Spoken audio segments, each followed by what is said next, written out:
राधे राधे दोस्तों, आज हम आपके लिए लेके आए हैं सावन महीने की कथा। तो आइए शुरू करते हैं।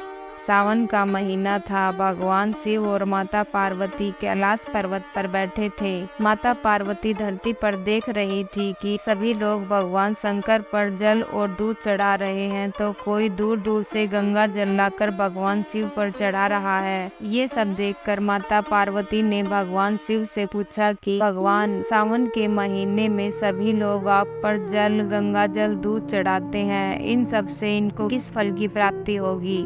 तब भगवान शिव ने कहा कि पार्वती, जो सावन के महीने में मुझे जल चढ़ाएगा उसे स्वर्ग की प्राप्ति होगी। माता पार्वती ने कहा कि भगवान, ये तो करोड़ों की संख्या में लोग हैं, तो क्या इन सभी को स्वर्ग की प्राप्ति होगी? भगवान शिव ने कहा कि नहीं पार्वती, जो मुझे मन से जल चढ़ाता है उसी को स्वर्ग की प्राप्ति होगी। माता पार्वती ने कहा कि भगवान, ये कैसे पता चलेगा कि कौन आपको मन से जल चढ़ाता है? तब भगवान शिव ने एक कोढ़ी का रूप धारण किया और माता पार्वती ने एक सुंदर स्त्री का रूप धारण किया और दोनों पृथ्वी पर आ गए और मंदिर के बाहर बैठ गए। माता पार्वती कहने लगी कि मैंने सुना है कि इस मंदिर में बहुत ही शक्ति है। जो कोई भगवान शिव पर एक लोटा जल चढ़ाता है तो उसके सभी संकट दूर हो जाते हैं। आप मेरी मदद कीजिए और मेरे पति को मंदिर के अंदर ले जाकर एक लोटा जल चढ़वा दीजिए। माता पार्वती ने सभी से मदद मांगी, परंतु किसी ने मदद नहीं की। कई लोग माता पार्वती से कहते कि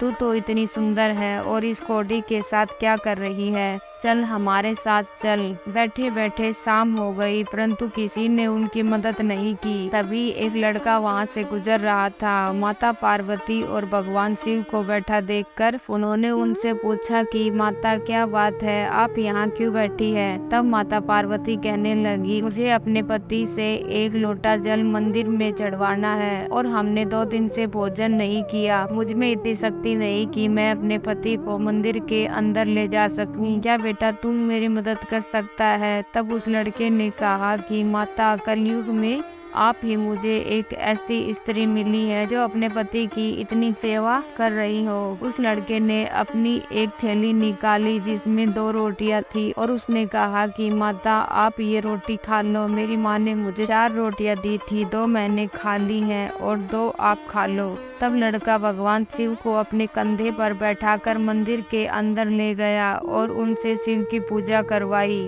पूजा करवा के भगवान शिव और माता पार्वती अंतर्ध्यान हो गए और कैलाश पर्वत पर चले गए। अब भगवान शिव ने माता पार्वती से कहा कि पार्वती, अब तो आपको पता चल गया ना, इन करोड़ों की संख्या में कौन स्वर्ग जाएगा? इस लड़के ने हमारी मन से पूजा करवाई है। माता पार्वती ने कहा, हाँ प्रभु। तो दोस्तों, कहा जाता है कि तन को धोए और मन को मैला करे, फूल बोए और काटे झाड़े। दोस्तों, जो ईश्वर की मन से भक्ति भावना करेगा वो ही ईश्वर को प्राप्त करेगा। तो दोस्तों, ये थी हमारी छोटी सी शिव भक्ति की कहानी।